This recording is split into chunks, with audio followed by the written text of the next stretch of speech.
Ternyata apa yang disampaikan oleh SBY bahwa ada skenario dua paslon presiden bukan isapan jempol. Diperkuat oleh Andi Arief yang menceritakan ada ungkapan Anies sebentar lagi bakal dipenjara mulai ditemukan titik kebenaran. Skenario itu disinyalir melalui KPK. Atas permintaan dan pesanan siapa sebenarnya? Sabtu 1 Oktober 2022, Tempo merilis sebuah berita. Terungkapnya manuver Firly Bahuri Ketua KPK menjegal Anies Baswedan. Disebutkan, Ketua KPK Firly Bahuri mendesak agar Anies Baswedan dijadikan tersangka untuk event Formula E. Meskipun para penyidik tidak setuju, karena bahkan tak ada bukti untuk naik ke penyidikan.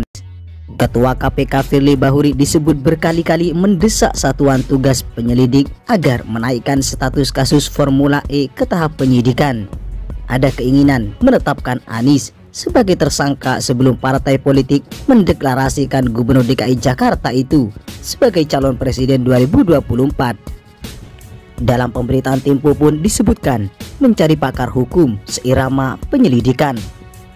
3 penegak hukum kepada Tempo menceritakan bahwa tim penyelidik sudah meminta keterangan beberapa orang pakar hukum pidana selama penyelidikan kasus Formula E.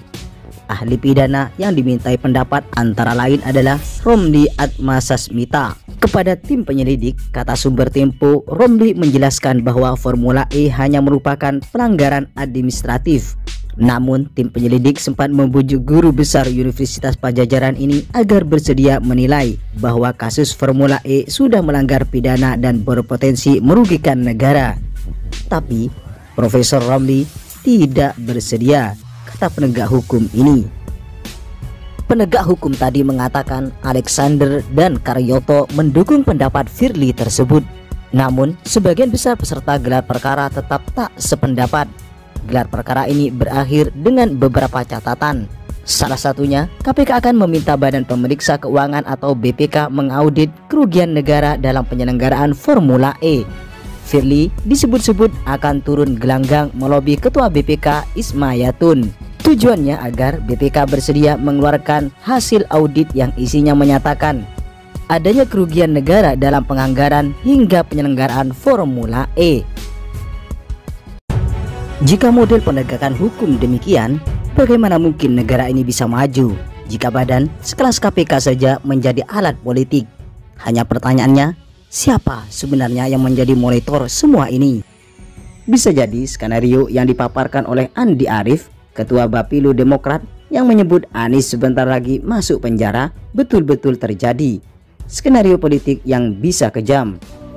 Gerung menyebut mendekati 2024 Anies akan bolak-balik ke KPK.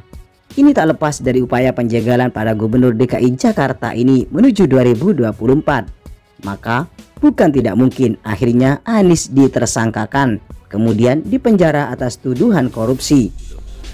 Kalau isu elektabilitas ya pasti Anies akan naik terus, nggak mungkin nggak tuh. Tinggal kita hitung berapa kali Anies akan dikeluarin sprindiknya tuh. Ya pasti dikeluarin sprindiknya. Jadi jangan berpikir bahwa Anies akan melenggang, enggak. Dan memang Anies harus diuji di dalam sprindik gitu. Kan nggak mungkin kekuasaan loloskan Anies begitu aja kan. Pasti setiap minggu nanti dipanggil. Soal inilah, soal itulah, BPK baru kasih laporan, ini akuntansi 0,0 sekian persen salah segala macam. Jadi itu intinya tuh. Yang terakhir teman-teman, kita mesti anggap bahwa ujian pada Anies yang bakal dipanggil bolak-balik oleh KPK sebagai, kita sebut aja Anies akan masuk di dalam Rasuna Said Fashion Week.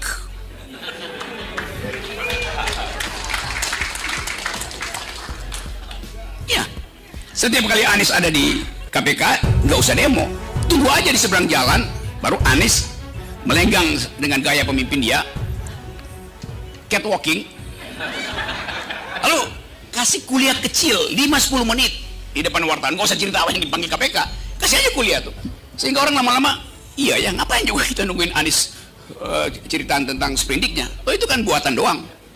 Orang nunggu konsep. Jadi usahakan supaya Anies seminggu 3 kali dipanggil KPK tuh ya, supaya setiap 3 minggu dia kasih kuliah ke pers, namanya hidup terus kan Kan pemerintah mau supaya Anies nggak lagi beredar di pers, karena itu diganggu dia.